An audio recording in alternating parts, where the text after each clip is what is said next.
3 to 5 minutes. Please don't go over that because you're taking time from some of the other Mortise citizens.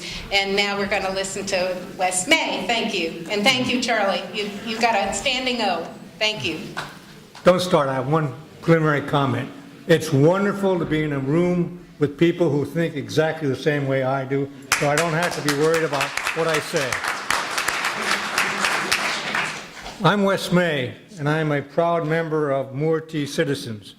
I speak out today because I believe my government wants to destroy what Barack Obama calls the constitutional negative liberties. Those are the liberties that protect me from tyranny. I speak out because I believe in George Washington, John Adams, and Thomas Jefferson, but reject Karl Marx and particularly Saul Alinsky.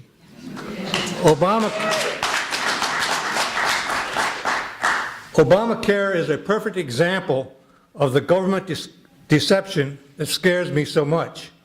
I will limit my comments to 2 issues: program affordability and Congressional Budget Office, CBO, scoring. The presidential guidance was that Obamacare could not cost more than $900 billion over 10 years and had to be deficit neutral.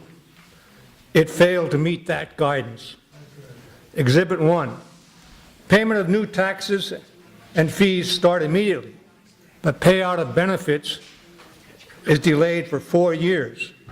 This phasing is a vain attempt to keep 10-year cost under $900 billion. What about the next 10 years? Do benefits stop for 4 years and then start up again for 6 years, emulating the phasing of the initial 10 years? Of course not. So costs must increase greatly during the second 10-year period. But the bottom line is that Congress is hiding the true costs. Objective analyses estimate that the real 10-year costs will exceed $2,000 billion. That's $2 trillion in the new vernacular, accelerating the increase in national debt. Conclusion: not affordable, not sustainable. Exhibit 2, income to fund Obamacare is treated differently than the cost required to deliver health care. Congress likes to classify cost as off-book, in quotes, to make its legislation appear more affordable.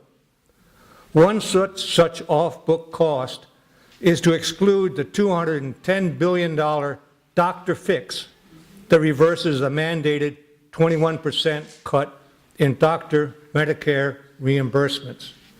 In an act of consummate arrogance, that $210 billion is funded in a separate piece of legislation. Again, revenues from new taxes on pharmaceuticals and medical devices are included as income, but the corresponding real costs borne by the patients are excluded as being off-book. Conclusion: not affordable.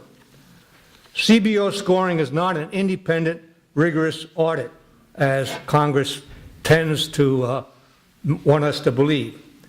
That makes it easier for Congress to hide the true cost. How is this possible? Congress gives the CBO rules for scoring the cost of legislation. It arbitrarily structures those rules to include that the scoring is favorable. In addition to the hidden off-book costs, which I already mentioned, other rules that hide the true cost of Obamacare include the following assumptions. There will be a $480 million cut in Medicare. Highly improbable, since it has never happened before. Businesses will not drop their health care coverage, in spite of large incentives to do so in the legislation. States will share half of the Medicaid costs for all new enrollees after 2 years. Remember Nebraska. Each of these assumptions will prove to be false, thereby increasing the cost of Obamacare above the CBO scoring. 2 quick relevant cost drivers. The government has proven that it can't manage a large-scale healthcare program within budget. The costs for Medicare in 1990 were almost 10 times the original estimate.